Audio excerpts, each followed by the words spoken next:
Welcome to Connection to the Cosmos with your host, me, Dr. Lisa Thompson, where I have out of this world conversations with extraordinary people. And today I am so excited to have Tom Workman and AJ Cavanagh on with me. Now, this is going to be way different than what you've seen before because we've only had one person at a time, but there's an interesting story of why they are together. So let me just tell you a little more about them. Thomas Workman and AJ Cavanagh are intuitive channels, teachers, and energy healers. Together, they have decades of experience teaching, channeling, healing, and counseling for a wide range of individuals and groups. AJ learned of his psychic intuitive abilities in his childhood while growing up in Australia. At age 9, he developed a keen interest in ancient Egypt's culture and metaphysical practices, which led to his meeting one of Australia's leading clairvoyants, Ishbel, who was to become his first spiritual mentor by age 12. While working in Washington, D.C., Thomas discovered his latent gifts in metaphysics and through his mentor and instructor, Sheila Cash, developed as an intuitive channel. Thomas has since earned certifications in Reiki, angel card reading, Oneness Blessing, and two-feather healing, and is currently completing a doctorate in Theocentric Psychology. Since meeting each other in 2016, Thomas and AJ discovered their unique ability to simultaneously channel a collective of non-physical beings they call the Guides, a group of angels, ascended masters, native ancestors, elementals, intergalactic, and interdimensional beings who often speak with one voice from the universal mind. These divine beings share messages for the expansion and evolution of humanity and focus their teaching on helping humans achieve a more consistent state of joy in their lives. Thomas and AJ offer private and group channeling appointments, individual readings, and joy coaching sessions, and publish channeled writing from the guides through their organization, Speaking from Source. Through their channeling, speaking, and joy coaching sessions, Thomas and AJ break through blockages and restrictive beliefs to ground, center, and connect those they work with to a life of transformative joy. All capitals, joy. We're going to talk about that. For more information about Thomas and AJ and the guides, or to book your own session with the guides, go to www.speakingfromsource.com. Well, welcome, Tom and AJ. So good to have you here. Great to be here. It is great to be here. It's a lot to take in, that introduction, for sure. Yes. I think we can do some unpacking here. There's a lot to talk about. So, okay, so your bio gave a little background as to how you both got into it, which maybe we'll touch on in more detail in a moment. But first, what I really want you guys to talk about is the story of how you actually came together, how you met, and how you started channeling together, because that I've never seen anyone like channel together in that sense. We haven't either. It's really it's really unique, and it was rather organic. Most definitely. Yeah. It's well, I'm very grateful to have Tom to do this work with. You know, I know both of us have shared a rich history, each in our own way, pursuing our spiritual path through various modalities, various teachers, and various environments, and also various experiences, life lessons that we've collected along the way that have honed our skills and opened us to new adventures. Myself in particular, I was always very intuitive. I did a lot of mediumship work, and Tom as well was very intuitive and did Reiki and angel card readings. So we're always connected to Source in one form or another. And each in our own way, we had been pursuing this idea of opening up to channel. There's a number of famous channels out there, famous published works out there. In the 70s, there was Seth Speaks, and then there was Bashar and Abraham. All these wonderful people that were speaking from Source, and yet, there was this drive within us to have something new come in and speak through us. But I don't think we ever planned to do this. It sort of happened quite naturally. So we have a romantic relationship. We're husbands now, And so when we moved in together, we both were sort of like, our normal practices, what life is like, includes meditation and includes channeling practice and those sorts of things. And so we agreed to do that together and do it once a week, every week. That Sunday nights would be our time to first just meditate. And from the meditation came naturally times of channeling. I was usually channeling a group that I called the grandfathers. They were native ancestors. I could feel the fire. I could hear the drums. And the grandfathers would speak on a variety of things. And AJ, on his own, was channeling the beings, intergalactic beings. And so we started to let that just be part of our practice. I would channel, and when I was done, AJ would channel. And it was very interesting too to hear the perspective. When Tom was channeling the native elders, you could really feel it and sense it. You could hear it in the timbre of his voice and in the way he was moving. It was like I could see them dancing around the fire, and I could hear the beating of the drum. And when the extraterrestrials would speak through me, they came with an immense unconditional love. But also this sort of, Dr. Spock, no sense of humor or logic that came with it, because, from their perspective, it is. They're talking about what is, So one day while we were channeling, for some reason, I channeled the beings and AJ channeled the grandfathers. And we were kind of surprised, and we're sort of like, wow, what's that going on? And we even asked them both, what is the relationship? And of course, the grandfathers were like, that's our family. That's our ancestors. What are you talking about? They're like, we know each other. We're all connected. We're all connected. And in fact, they kind of both hinted that there's a whole lot more connected. And so as we continued our channeling practice, we just allowed that to be. We just kind of came in and really joined together in our meditation and allowed whatever came out, came out. And one of the unique things that happened that we'd never experienced before is one of us would be channeling, but we both could feel the energy move from one of us to the other. We just knew it was time to stop, and it was time for the other person to pick up. Yeah. And so participants that were alive with us as well. It was really amazing to experience those types of moments. And then we found that, as we were experiencing the energy cross from one to the other, as we were holding space for each other in the channeling sessions, we became aware that we were cognizant of what was going on in each other's presence, in each other's mind. And that's when the real magic started to happen. Yeah. So in other words, and this still happens today, AJ will be speaking and I'll know exactly what he's about to say, or someone will ask a question and I'll have the answer in my head, but he'll be speaking the same words and vice versa. And so really sort of trusting this idea of a universal mind. And I don't think there's anything particularly special about that. I think we all have that ability. We're all tapping into, when we channel, one universal mind. It's been interesting to watch how this has emerged and how many entities now, the larger guides, this larger collective, which includes the grandfathers and the beings, by the way, but then also includes a variety of other entities who also come in and utilize that as a way to share the one universal message around the universal mind. And what we'd like to say, and I think it's important to say, because there are many, many, many channels, and the way the guides have explained it to us is that everyone has a voice that they respond to best, a style they respond to best. So some people can hear Bashar, and some people will hear Abraham and just get it from the way Esther Hicks expresses Abraham.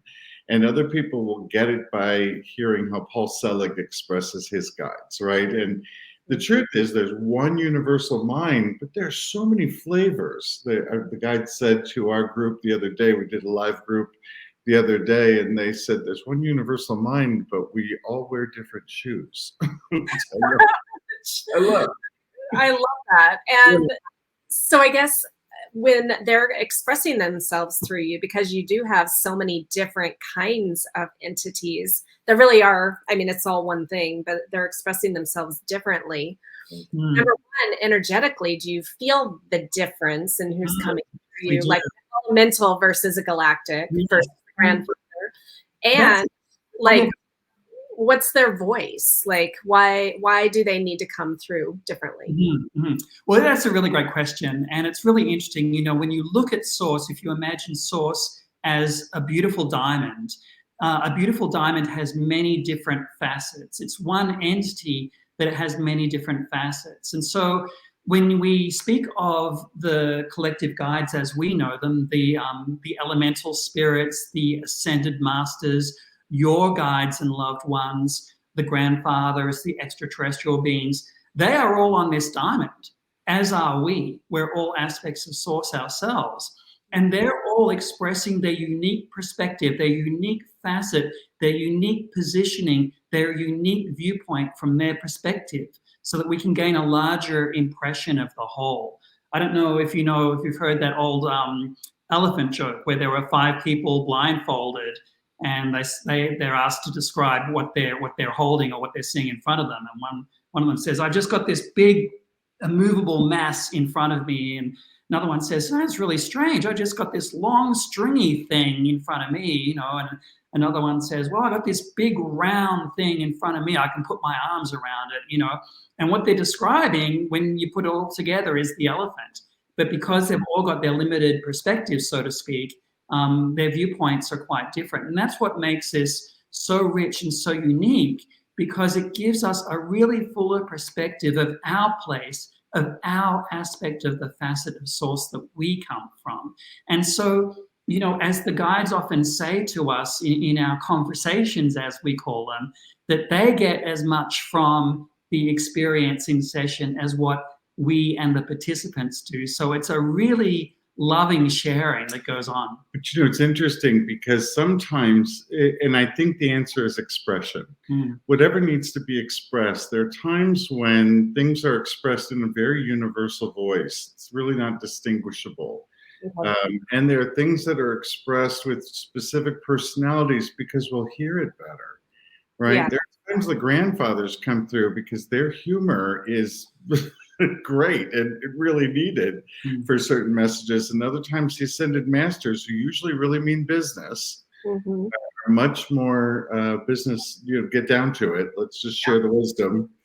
And so sometimes those different expressions are necessary. I'd say that there are plenty of times, though, that we really speak from the diamond as opposed to the facet. And when we reflect on it, when we look back from a recording of it, we can sort of see why that choice was made versus another choice. It's all about, in fact, they kind of joke and say, whatever you need to get it is way we'll give. The way Source will always provide for you is based upon whatever you need. If you need it softly, we'll be soft. If you need it from an angel, we'll let you hear it from an angel. If you need to hear it from something else, from an extraterrestrial, that's how you'll hear it. You know, that's how much Source adores us. Yeah. I think it's interesting too, though, to your point as well, you know, when we look at a number of the questions that we get, we often get, who exactly are you channeling? And, you know, they call themselves the guides for a very good reason. And they describe themselves as a collective for a very good reason. And that's because they really want humanity to push through this idea of the celebrity or the individual. Ego. Yeah. And, you know, I don't want to sit here and say I'm so important because I'm channeling Napoleon and I'm the only one who channels Napoleon. You know, this really is coming into a collective consciousness, a collective oneness, a moving through of personality to the authentic self, to authenticity, to the actual messages that come directly from Source, of which we are a part of. So the guides have told us we're going to see a whole lot less of this sort of celebrity entity, right? And celebrity channels. Because we all have this ability and our abilities are all blooming, right? And so this idea that you have to get 2 million people to sit in an auditorium because only one person can do this, those days are gone. But more importantly, the true message, the true evolution that we're moving towards is oneness. Mm-hmm. We can't have oneness when you have individual personalities. These two things do not correlate. So when we ask them their names, and they have every now and then shared a name, they've, when a certain specific entities come through and the name is for whatever reason important, they've shared it. But for the most part, they've said to us, who cares? We don't care, right? We are reflections of the light. We are part of source. We are facets of this diamond, and we're part of a universal mind. And frankly, if we could get you all to think like that, you'd be a whole lot better off. Well, and that's why, I love having you on, and that's part of what I'm trying. I'm getting the word out about that. And I just got through writing my book, and I'm creating a new deck that has that theme in it. And so the more that I can bring people into my world that share that unity consciousness, the more we're building this tribe of light that can just really expand people. And it's scary. It's scary for people to think, oh, does my personality go away? Does my identity go away? We had someone ask us the other day, so are we just one big collective that loses all personality? And remember that what they share with us is the facets of a diamond. Your facet gleams so specifically and so uniquely. In fact, they always say that the guides have said since the beginning that each one of us was created to complete an aspect of the universe that didn't exist before our creation. In other words, each one of us is a unique idea that the universe needed to complete itself. And so hard to not feel pretty special at that point. But what we use is something that is so much more artificial than that in our identities and in our celebrity and in all of those things. You can feel the difference in vibration when you understand that you're a unique idea in the universe versus you're famous. Right. Your intent, your creation was intended, and you are a unique and important part of source creation, of the expansion of consciousness itself. And that, when you start to really let that sink in, it really changes your perspective about so many things. And, we've got this bubbling up of consciousness that's occurring around the planet right now, with people not always able to recognize what's going on or to handle what's going on. Empaths are having a really tough time of it right now because they're just taking too much of it in. It's too much for them. But what's interesting about the guides is that they're providing the tools and the pathway, as it were, to really help you move you forward in understanding who you are, what your role is, and the type of practices you can employ to really, expand this nature of the human being and what we're doing on the planet. That's why the capital G-O-Y, joy. Yeah. Well, I would love for you to expand, if you could, on what the guides do say about, number one, what's going on in the world right now, because we have so much and so many different facets of, whether it's the virus, or it's the war, or it's the guns. It's women's rights, like people's rights. So what do the guides have to say about all that we are experiencing in our 3D Earth reality? Well, one of the things that's important to remember, and again, I think we've got to go back to joy to make sense of that, because joy is the antidote. Joy, the guides describe, is a state of being. It's the highest vibrational level we can reach as humans right now, right? Our vibrational frequency, and of course we can go from very low to very high. And the highest is joy. And when we're at that frequency, we can address many, many things that are happening in the environment around us. The environment around us is in transmutation. It's in transformation. It's changing. It's evolving. In fact, this is one of the greatest shifts of evolution that we have seen for centuries, quite honestly. It has been predicted. It has been discussed in sacred texts for forever. It is, you can see it in astrology. You can see it in numerology. You know, I'd love to say it was just the guide's opinion, but it sure seemed pretty consistent with everything else. We are in a process of change. And in my mind, I think in both of our minds, thank goodness. Well, you know, the guides are constantly saying, what an exciting time for you. And it's really interesting as we sort of frame our own narrative and we think, oh my God, the world is falling apart and, you know, there's so much chaos and randomness and I'm just, you know, a feather in the wind, so to speak. But, you know, the guides, when we ask them, they say, well, you know, we actually see you and we see things on your planet a lot differently than what you see them. And, you know, they see all of the joy that is created from our human existence, all of the connections that we make in the relationships that we have with one another, all of the new births that are occurring on the planet, all of the celebrations that we go out of our way to achieve, no matter what, you know, our backgrounds or where we are in the world, we always find a way to celebrate or to mark special occasions. And so, you know, they see our light much more than, you know, any of the other things that are going on in the planet. And I think that alone is quite remarkable. That perspective is so critical, and it's part of that pathway to joy. The perspective that, and it exists everywhere. It's in every cycle of nature, that there's always an ending before a beginning. There's always a resolution before something new emerges. Sometimes that's very dramatic and very violent even, right? So we see very violent transitions sometimes. But the one thing that is always constant, and the guides remind us regularly, is that an ending always leads to a beginning. That the dark night of the soul always comes to a dawn.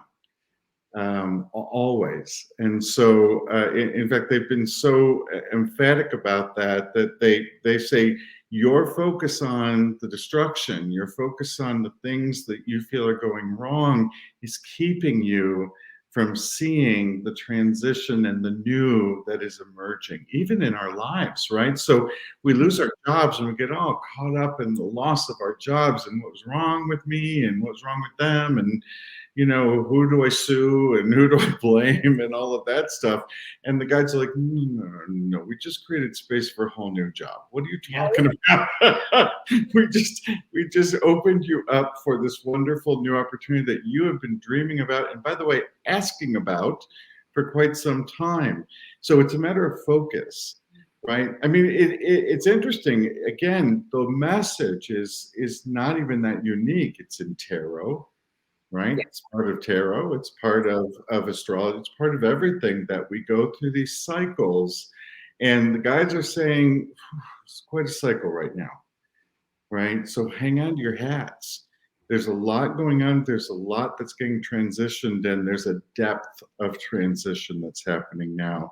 But moving from separation to oneness, that's going to take some doing. So I think we know we're not done. The guides have been very clear. This is not over yet. And it won't become over, per se, until more and more of us are able to step through. This is why joy is so important. I think this is why they've asked us to teach about joy, or why they're teaching us about joy and how people can experience it, because it is the antidote. That as you learn to appreciate, as you learn to raise your vibration into a state of joy, you're able to overcome so much of that. You're able to sort of step past that and keep it from being devastating for you. They say often, you're not broken. You're never broken. You know, that's your perception, but it's inaccurate. And so they also say the world is not broken. In fact, it's going through a beautiful phase of development and coming out the other end. So regarding joy, I know, so you guys, you know, coach on joy and speak about joy. So are there certain practices or methods that you could give just a little touch on for our audience, like how to bring that joy into your life? Mm-hmm. Well, you know, I think it's also important to clarify that this isn't our regular understanding of how we perceive joy. You know, when I give you a present and you go, oh, that's wonderful, it's just what I wanted, and then it's a fleeting experience and then it's past. This is aligning your vibration to the element and the vibration of joy. And the reason why this is important is because the guides see that there is more for us. There is higher frequencies and more development for us to achieve beyond joy. And seeing, being in the vibration of joy really changes your picture and your ability to be cause over your circumstance. And so it really puts you in a powerful position. You know, when you look at someone who's in joy, we often say they don't have a care in the world, right? Yeah. And the world around them could be, you know, quite upsetting, but they're just in joy at that moment because that's all they're concerned about and that's all they're attracting. And so, yeah, there are a number of practices that we have that the guides also teach with regard to joy. The first, surprisingly, though, has to do with understanding ourselves. Mm-hmm. And they talk about this often, is that we easily get off track. They call these premises, by the way. They talk a lot, the guides talk a lot about, and this is what we do in a joy coaching session. We help people get to what their premises are and where they're leading them into stories. Premises lead to stories, right? So the premise may be, I'm always unlucky. And the story that I tell is about the many times that my lack of luck shows up, right? And so I tell that story and I live that story, and that story becomes self-completing. And so part of this is going back and saying, what do you understand about yourself, about who you are, how you were created, and who you are in relation to the rest of the universe? Because it's impossible to understand who I am without understanding what all creation is. Yeah. Right? If I'm part of universal energy, I'm connected to all things. And that identity, that awareness of myself takes me in an entirely different path. It helps me take responsibility without guilt and shame. It helps me recognize when I have created my circumstances through the stories that I tell and right. the beliefs that I hold. That in itself can be a hard pill for some people to swallow. Yes, it is. It's very hard. We love our stories. Yeah, don't we hold on to them, right? Yes. You know, but it's amazing the transformation that does happen in those sessions. Yes. You know, it really is quite fascinating. So this unpeeling, if you will, recognizing what is the story I'm telling myself about myself? What is the story I'm telling myself about my circumstances? And how might I tell something different? How can I check that that's true? How can I sort of regain that? And the answer is, of course, alignment with source. When you're looking from the eyes of source, when you're aligned. So we have this amazing tool of our ability to be connected to the source of all that is, to be connected to universal consciousness. Use whatever your word you want to use, right? Some people like to talk about it religiously, from like God. Others like to talk about it as universal consciousness. In other words, it's suggesting that there's a wholeness that I'm a part of and that I'm critical to. And when I look through that perspective, things look very, very different. You know, but that's challenging some really deep beliefs that sort of say the universe is not punishing me because the universe doesn't punish. And no one's out to fight you or to work against you or to judge you. You know, there's no judgment. There's no right or wrong. There just is. So the guys often say to people individually and collectively, everything is for your greatest and highest good. Everything. So you lost that job, that person walked out of relationship with you, you got cancer, and everything is based on your greatest and highest good. Now, again, when we think universally, we understand that this incarnation is this much of the story. It's just a piece of the story, and our souls are on these much more vast eternal journeys. Yeah. And the development of that soul is really, so even getting that perspective straight right? But being able to see, for example, a circumstance through an aligned view with Source says, how does Source view that? Oh, Source sees that as an ending that leads to a beginning. Oh, Source sees that as an opportunity for me to achieve my greatest and highest good, but has to get something out of the way. The floor sometimes has to drop, and what a violent thing to happen in our lives. Happens every day, right? That sometimes for each of us, the floor just drops, but there's always a floor underneath. Yeah. There's always a floor, and keeping that perspective. So that second piece, not just knowing ourselves in the universe, but really starting to get our perspectives aligned, starting to really dig into how might I view all of this differently. And part of that, then, a third practice that they always advocate is a practice of appreciation.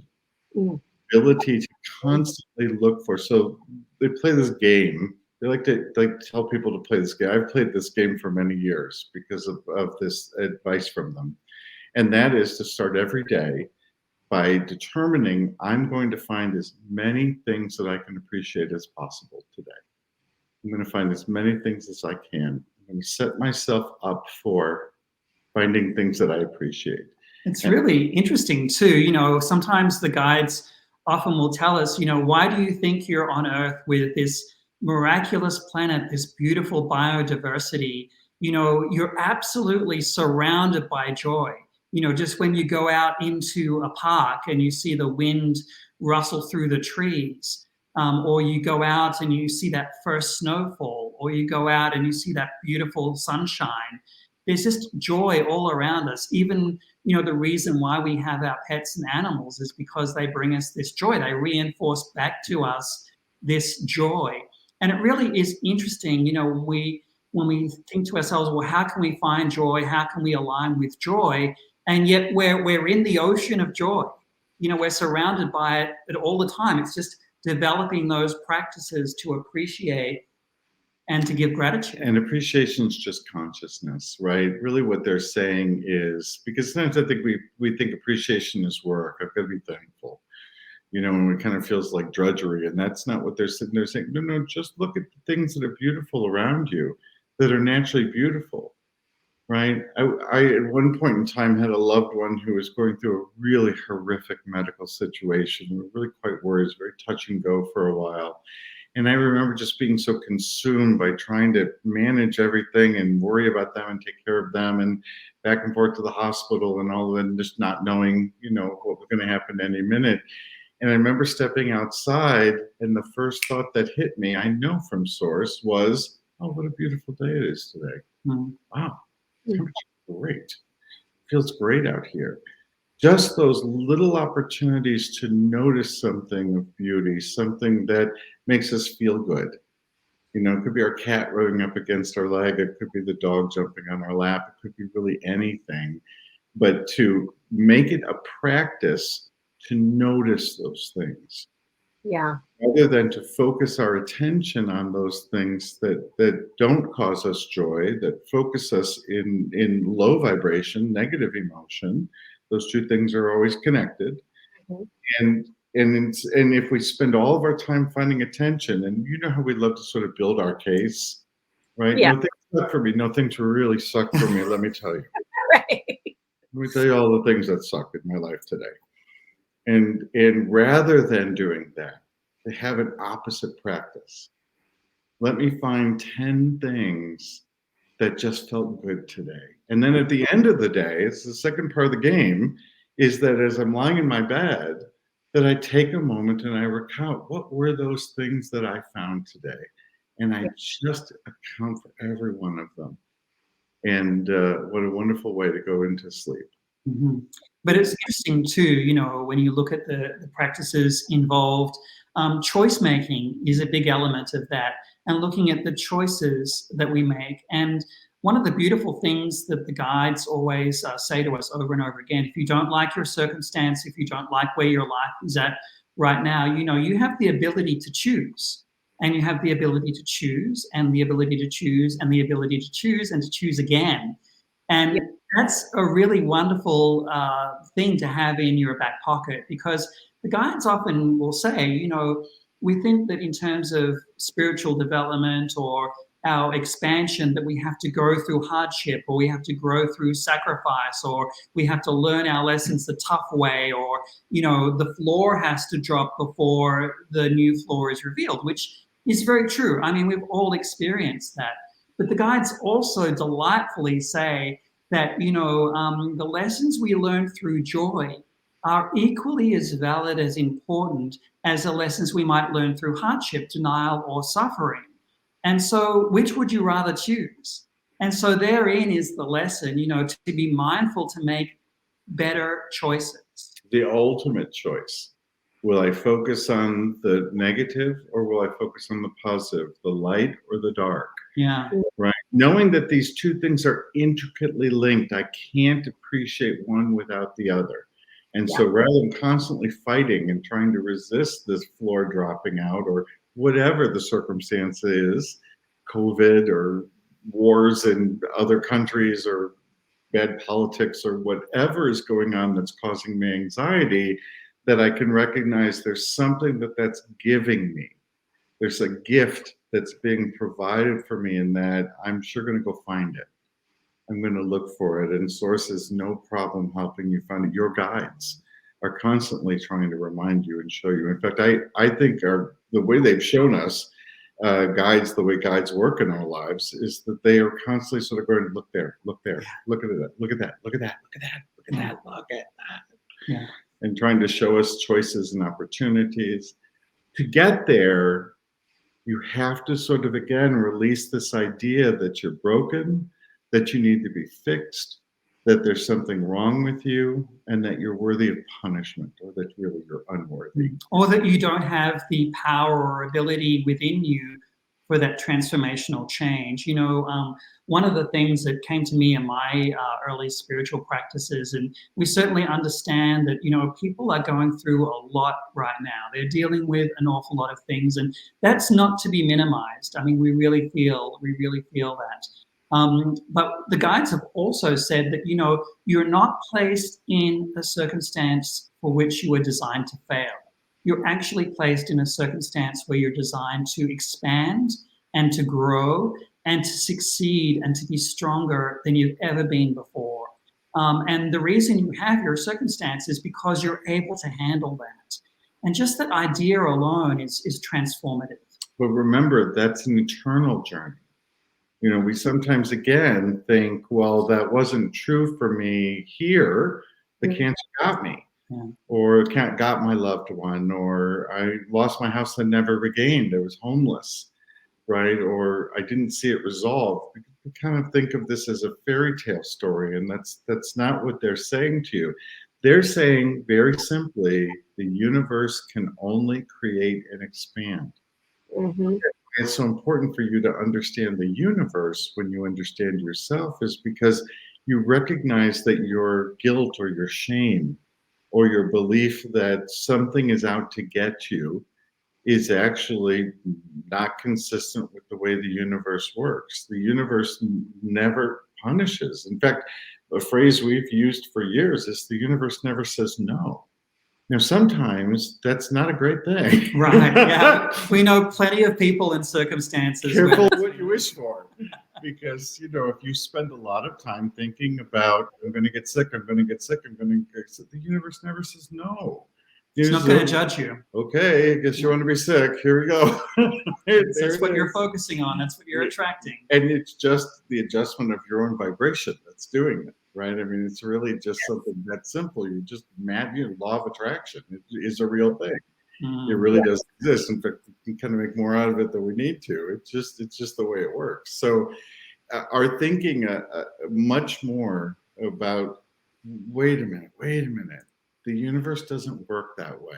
What a wonderful thing. And notice that that's sometimes very different than the way we were taught in our spiritual teaching.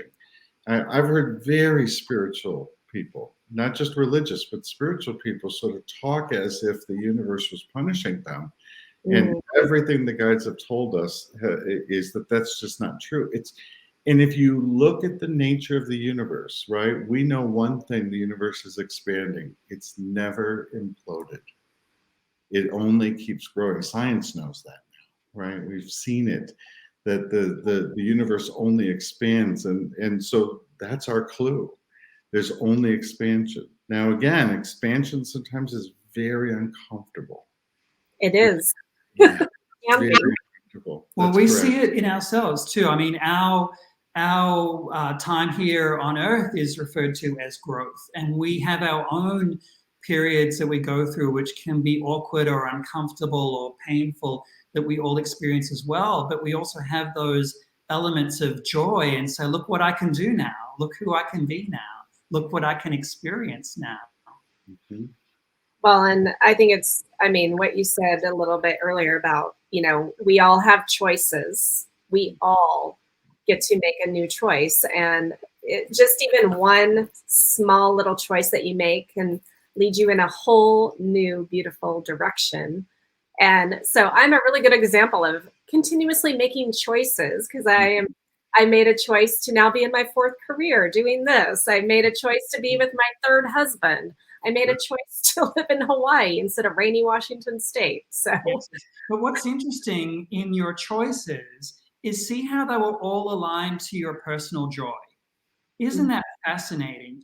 And see how that builds momentum. The more choices you make when you're aligned to the very core, the very being of who you are, which is joy, the more you're aligned and making those choices in that respect, the more you expand, the more that comes to you, the more that you want to make those choices in joy. Now, here's the challenge. Yeah. The challenge is to look back on old choices that you've made that seem so different than your current choices, and to say, I made a mistake then.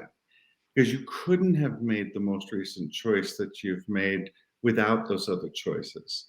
That's a very good point. Very good point. Because I think a lot of people do that to themselves, like, well, I should have done this, and I should have, would have, could have. I And wish I had met AJ 30 years before, and that we started doing this work not when I'm 60. Yeah. I sure wish that were the case. Yeah. But you know what? We both have said it many times, couldn't have done it 20 years ago. well, We no, needed the experiences we had 20 years ago to lead us to today. And what's interesting, though, is that the message is really timely right now because, we are coming into our ascension, as it were, our development as humans, as it were. And so, when we talk about joy and we talk about decisions, it's all nice to say, well, that brings you momentary happiness, and that's very self-evident. But what we're talking about is literally aligning and transforming your vibration to everyday joy, because it's from that perspective that miracles happen. It's from that perspective that life will change. It's from that perspective that you'll get these amazing new insights about where you fit in your role and your understanding of how you relate to others, which is really critical at this time. yeah, it is. So, okay, so let's just because you both started channeling in different ways, and one thing I do want to touch on, because some of my audience, they actually do channel, or they, like me, I just started taking a class to develop that ability a little more, and I know that I do already channel, have my whole life, and it's differently for different people. So, True. Yeah. touch on your experiences with that. Well, sorry, I think it's really interesting because one of the things that Tom mentioned to me, which I really wasn't aware of, was that in much of my normal practices, I had been channeling, and I've been channeling for a lot of my time in my life. There was a time where I was living in a city and I didn't have a car, and I'd use a subway, to get from my home and to work and everywhere else. And between the subway and my home was a lovely park, and I used to love to walk through that park at all hours of the day and night. And I would take that time to have what I would call this conversation with spirit. And I would say, hey, I had a really rough day today. What was the story behind that? Or, this happened in the world today. Give me some greater insight on that. And I always, thought it was my intuition mirroring back to me, because I would get the answers back, and I would say the questions out loud because I was alone in a park, and I would get the answers out loud, and I would just let myself speak. And Tom said, you know, you are channeling. This is what you are doing. And it's interesting, as I've led spiritual groups and as I've been doing, you know, various things in that regard, it's been channeling. And I've observed the same in Tom. I've channeled lectures that had nothing to do with spirit, right? So for many years, my career is in health policy. And so I do a lot of patient and family engagement work for patient safety. And I've done a lot of substance abuse prevention work environmentally. And so I've spoken at conferences forever. And I've walked off the stage many times going, well, I don't know who that was, but thank goodness it was articulate. Yeah. And people would, you know, say, oh, that was great, and want to invite me back. And I just kind of thought, you know, so it was interesting that spirit will use anything for us, right? My beloved mentor, Sheila Cash, used to say to us every time we would say, well, I think it's just my imagination. I think I'm just imagining this. She would say, and what is imagination? What do you think imagination is?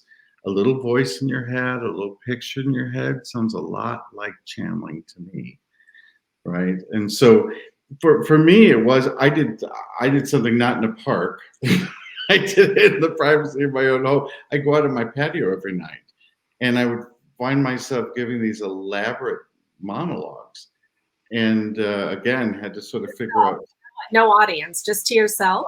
No, it's squirrels. Squirrels benefiting, I hope. I don't know, but yeah, just to myself. And again, all of that is important, I think, to our development. There's something in that we have to learn, and is allowing the freedom to simply let spirit flow through you. And by the way, you experience that all the time. Yeah. When you're in a chipper mood and just a song comes to your heart and you feel that and it feels great, same sort of thing. That again, this allowing a flow through, which is also how best to handle our emotions, right? That we just allow things to flow through.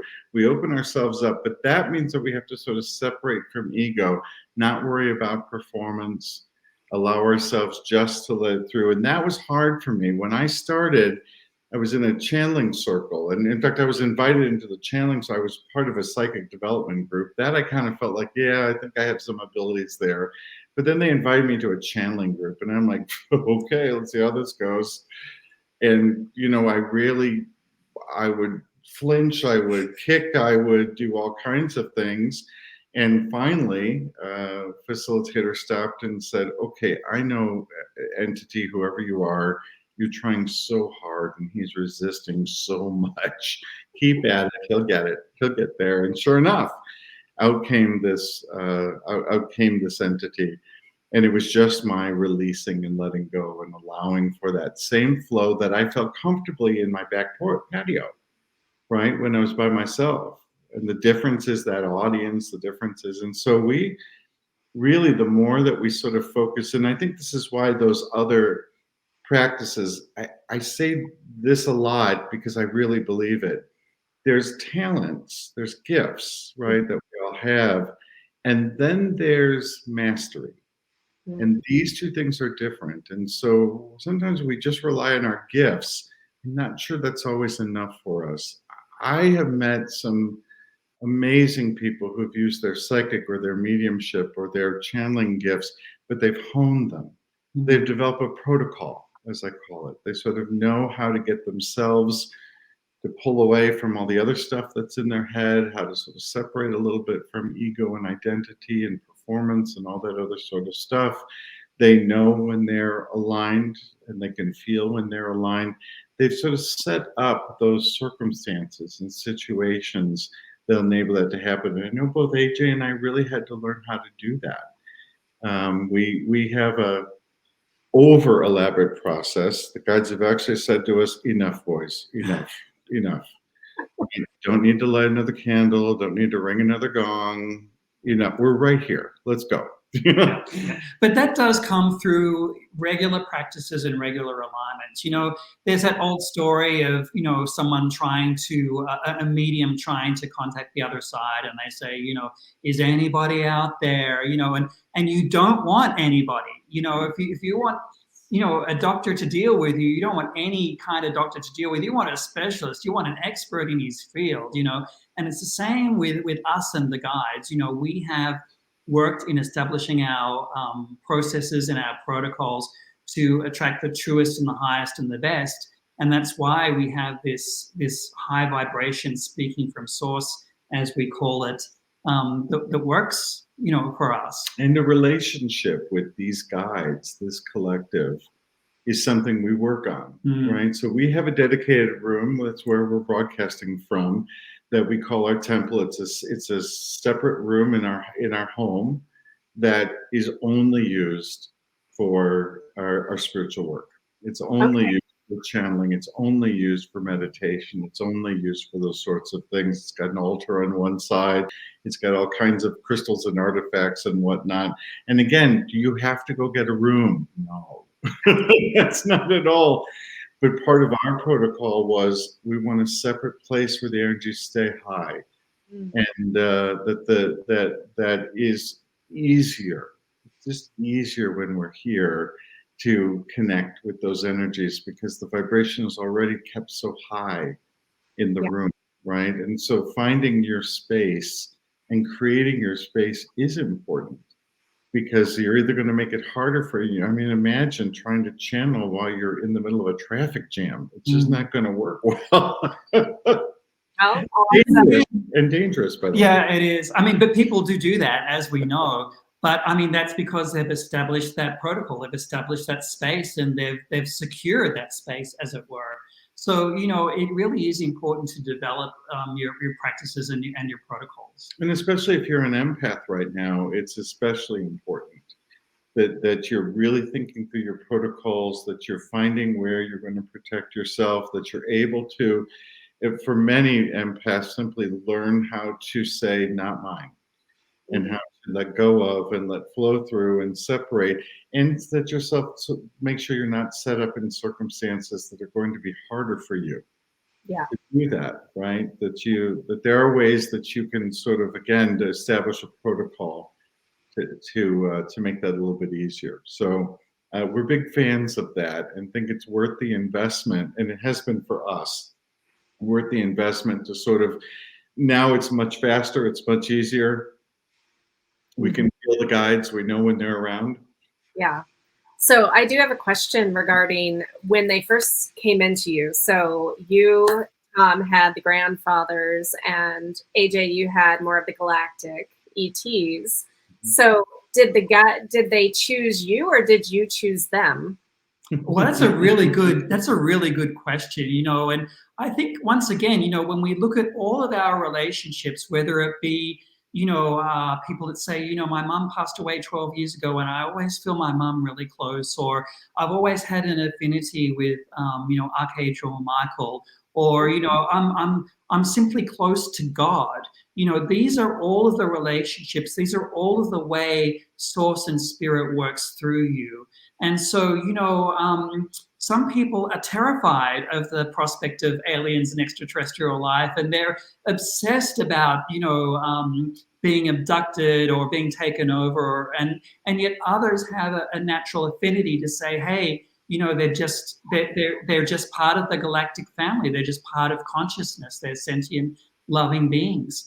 And that's the way I felt with them. And I had experiences with them when, since I was young. And so that was part of my developing my own protocol and my own understanding to interact with them. And that's the relationship, I had. And I feel the same with Tom. I worked on a film. I was helping revise a script for a film that took place in Blackfoot Nation, and had to spend a great deal of time, and absolutely fell in love. This is a good 40 years ago. Fell in love with Native Americans, with the culture, and fell in love very specifically with the medicine men and with the medicine women, and fell in love very specifically with the chiefs, and felt this affinity. The answer to your question is yes, right? The answer to your question is really yes. It is an affinity that we may have over lifetimes, right? There's something that says, I've been on your planet. Yeah. I know I've spent a lifetime there, or I know I have been part of one of these tribes. I know these ways more than I should, or I feel an affinity to them more than I should. So I think all of that is connected. I think, and on top of that, remembering the universe will give you whatever you need. Whatever avatar is critical for you, it's one universal mind. But if you respond best because you've always been around angels, you've always believed certain things about angels, then of course you're experiencing an archangel only because you know them. They have names. You don't know the legions of angels, though we have them presented to us all the time by other names, but they're just sort of like, yeah, we're the lesser famous. But what was interesting too, when we had that experience of, Tom channeling the extraterrestrials and myself channeling the grandfathers, it really was revelatory, because in that moment was the understanding that we're all here for you. Source is here for you, and it really doesn't matter. And that you're capable of tuning in and directing your energy and your thoughts and your alignment wherever you choose to. It's really interesting when I think back of what Carl Sagan said, we're all made of star stuff. And, that really comes to light when you think of that. You can have your animal, your cat as your guide. There are many ways spirit brings its messages to us. Oh, I totally agree. I mean, I have my galactics, of course, which I've always had that affinity. I see your friends back there. I mean, and the group that like most resonates for me, and I know I'm living a parallel life there, is my Arcturians. Yeah, for sure. It's interesting because I would say that's wonderful and develop that, but don't limit yourself, because they're all there. So, and that's why we love the guides, and that's why they present as a collective, because, if there's a nature spirit that really needs to talk to you, an elemental, or if your loved one on the other side really needs to put a message through to you, and you say, no, I only deal with the Arcturians, as wonderful as they are, you're missing out on one of those facets of the diamond, Because they're give it to you however you're best going to hear it. Yeah. Well, and I have a lot of spirit animals because, I'm a former marine biologist, zoologist, and like animals communicate with me. I love it. And then, of course, the elementals and the ascended masters and all of it. So I love. It's exciting to think about all of that and to connect with all that. And, I only return to what the guides keep telling us is, what an exciting time for you. What an exciting time for you. And, it really is, when you think about joy and you think about potential and you think about choices and you think about what's possible right now, it really is an exciting time. And when we say try it, we say put it to the test. Well, and so what you said earlier, basically it's just a reframing of how you're viewing reality around you. And it is a choice. And we get to choose how we see our reality and how we experience it. Yeah, I know. And you do that often enough, and then you realize you're the master and creator of your reality, and you can dream wonderful dreams. Yes. Well, we are just about out of time. I'm going to make a couple of announcements, and then I'm going to have you all share how people can work with you and find you. So for those of you that are interested in coming to Hawaii, to the Big Island in October, I have my 4-day galactic retreat where we are going to be, it's not just the galactic energies, because the methods that I'm going to be teaching you and you're going to be working with, you can connect with any of these higher dimensional beings, whether it's the angels, the fairies, like pure source, whatever it is. So, I call it galactic because that's where I'm most attuned at the moment. However, it's open to all of those aspects. So that's October 13th to the 16th. I also have my Sacred Soul Kona retreat, April 23rd to the 29th of next year. 6 spots available for that, 10 for the Galactic retreat. And I just sent my book to the editor, so stay tuned for that at end of summer or early fall. And I'm almost done with the new Oracle deck that goes with the book. And so, You are anyway, dreaming and creating and all about joy, and I love it. full channeling all this information. So yes. So now for you, AJ and Tom, tell people some of the ways that they can work with you and how to find you.